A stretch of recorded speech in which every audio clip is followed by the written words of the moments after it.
get this show on the road. Let's begin. Is it dangerous to travel the world with kids? If we fall, we die. Of course it is. And every parent needs to think long and hard before venturing down that precarious path with their children in tow. I mean, to begin with, they're going to be exposed to new cultures and probably new ways of thinking and living, and that can have catastrophic consequences on the preconceived notions of our consumer-centric society. And you need to ask yourself, is that what I want for my kids? Do I want them to see themselves as other than consumers, to place their self-worth in something other than their purchasing power? Is that even responsible parenting? And before you answer that, I'll ask you to consider this. Corporations have literally spent millions of dollars, marketing dollars, to educate your children by carefully crafting their view of the world. Don't you think it's pretty irresponsible to just throw that education away? And for what?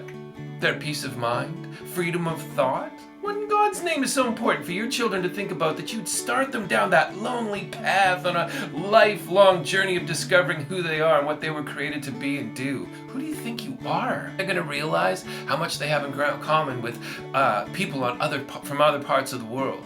And before you go thinking that might not be so bad, consider your own life and the way you'd live if it weren't for the prejudices and bigotries that govern your behavior. Would you even recognize yourself if you weren't adorned in the finery of your own intellectual conceits and online profile as you play out a part in a story that only makes sense as long as you avoid any meaningful connection with the real world? Serious dangers, and I can't stress this enough, is setting your children up for a lifetime of being out of step with the herd, dancing to their own rhythm, mind, spirit, and soul, falling in step with the heart made whole. They're going to see other ways of living, being, and believing. They're going to start asking questions.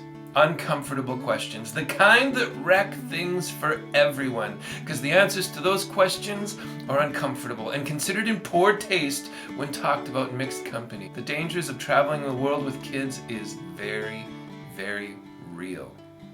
Do it.